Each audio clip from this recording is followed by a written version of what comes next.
Hi friends, welcome back to Anita cooking. और आज मैं आपके साथ शेयर करने जा रही हूँ भाई दूज स्पेशल लड्डू की रेसिपी। यकीनन आपको लड्डू बहुत ज़्यादा पसंद आएंगे और उम्मीद करती हूँ आपकी अच्छे से रेसिपी समझ में भी आ जाए। तो आज मैंने लड्डू का मेजरमेंट ना की नाप तोल से किया है, आज मैंने सीधा अनुपात में किया है। तो उम्मीद करती हूँ आज की रेसिपी आपको समझ आए और पसंद भी आए। तो अगर आपको रेसिपी पसंद आए तो रेसिपी को लाइक करना और मेरे चैनल को सब्सक्राइब भी ज़रूर कर देना। तो चलिए अब मैं आपका ज़्यादा टाइम वेस्ट नहीं करूंगी और सीधा चलूंगी रेसिपी की ओर। तो ये लड्डू बनाने के लिए सबसे पहले हमने गैस को ऑन कर लिया है और गैस को ऑन करने के बाद रख लिया है यहाँ पर कढ़ाई। तो मैं यहाँ पर टोटल जो मेजरमेंट करने वाली हूँ एक ही कप से करने वाली हूँ, यानी कि मैंने यहाँ पर 3 कप बेसन ले लिया है। बारीक वाला बेसन का हम यहाँ पर इस्तेमाल करेंगे। फिर उसके बाद मैंने 1 कप यहाँ पर क्या ले लिया है, चावल का आटा।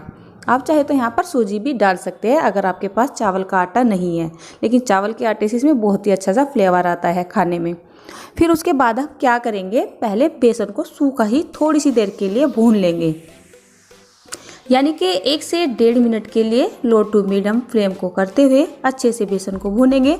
कितनी बार बेसन पुराना होता है और उसमें एक महक सी आती है, तो इसलिए पहले भून के इसकी जो महक होती है उसको निकाल लेंगे। और अब हम यहाँ पर 1 कप घी डालेंगे। हमें यहाँ पर रिफाइंड का इस्तेमाल नहीं करना है, केवल यहाँ पर हमें घी ही डालना है।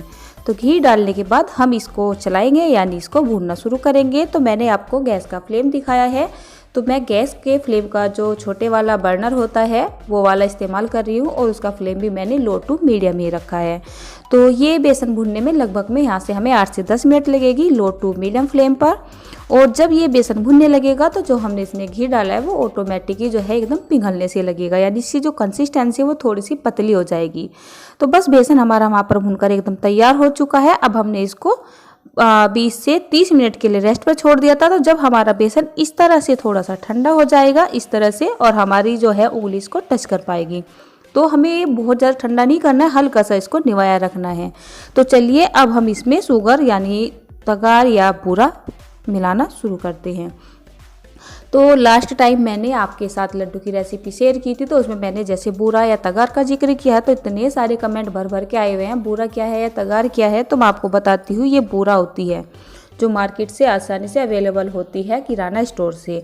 और ये जो देखने में थोड़ी सी मोटी होती है, जैसे टाटा का नमक आता है इस तरह से। और जब आप इसको इस तरह से उठाकर और नीचे की साइड को इस तरह से छोड़ोगे तो ये एकदम फ्लो वाली कंसिस्टेंसी में, यानी इस तरह से बाहों में गिरने लगती है, जैसे जो टाटा का नमक होता है वो इस तरह से गिरता है। और ये होती है हमारी पाउडर शुगर। अगर आपके पास जो है बूरा या तगार नहीं है और आपको नहीं मिल रही है, तब आप पाउडर शुगर का इस्तेमाल करें, नहीं तो इन लड्डू में आप सीधा बूरा का ही इस्तेमाल करें। तो जब आपको बूरा के बारे में नहीं पता है या जैसे तगार के बारे में बहुत सारे लोगों को नहीं पता है, तो आप सीधा जाइए किराना स्टोर पे और वहाँ से बोलिए हमें बूरा या तगार चाहिए, आपको आसानी से ये मिल जाएगी। लेकिन अगर आपको नहीं मिल रही है तब आप चीनी को पीसकर लड्डू में चीनी का यानी पाउडर शुगर का इस्तेमाल कर सकते हैं। और अगर आप चाहते हैं कि हम बूरा घर पर बनाएं तो आप मुझे कमेंट करके ज़रूर बताएं, तो मैं आपको घर पर बूरा बनाने का तरीका भी ज़रूर बताऊंगी। तो चलिए अब वीडियो में आगे बढ़ते हैं। तो हमने यहाँ पर 4 कप टोटल बेसन और जो चावल का आटा वो लिया था, 1 कप हमने यहाँ पर डाला था घी। तो अब हम यहाँ पर डालेंगे 2 कप बूरा तगार यानी कि पाउडर शुगर। तो बस हम ज़्यादा नहीं डालेंगे, अनुपात आप सही रखिए तो आपके लड्डू बेशक बहुत ही ज़्यादा बढ़िया बनने वाले हैं। फिर हम इस तरह से इसको मिलाएंगे। लेकिन आप एक बात का ध्यान रखेंगे, जब आप ये बूरा यानी जो हम शुगर डाल रहे हैं यहाँ पर डालें तो आपका जो बेसन का टेम्परेचर है वो एकदम डाउन होना चाहिए, एकदम ठंडा भी नहीं होना चाहिए और बहुत ज़्यादा गर्म भी नहीं होना चाहिए।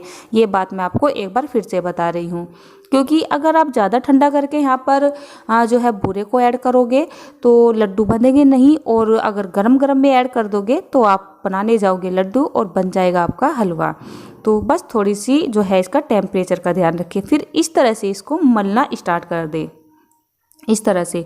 तो आपको ये जब तक मिलाना है जब तक इससे एक मुठ्ठिया सी ना बनने लगे, लड्डू बनने वाली कंसिस्टेंसी में ना आ जाए। मैं अक्सर आपको लड्डू वाली जो वीडियो बनाती हूँ मैं हमेशा यही बात बताती हूँ। और ये देखिए बहुत ईजीली लड्डू बन रहे हैं। अब मैं आपको दूसरा मेथड बताती हूँ। कितनी बार बोला जा रहा है, बहुत से जो दोस्त है वो बोलते हैं कि लड्डू बनते नहीं हैं, ऐसे भुरभुरे से हो जाते हैं, बाइंडिंग अच्छी नहीं आ रही। तो उसके लिए आप क्या करोगे, ऐसे मिश्रण को उठाओगे और हथेली पर रगड़ना स्टार्ट कर दोगे। तो ये जब आप प्रोसेस करोगे इस तरह से रगड़ने से जो बेसन और जो हमारी बूरा होती है वो आपस में चिपकने लगती है और बारीक भी हो जाती है। और आप जब इस तरह से इसको इस तरह से बाइंड करके देखोगे तो बहुत ही आसान से लड्डू बनने लगेंगे। ये देखिए, तो ये मैंने आपको सेकंड मेथड बताया है।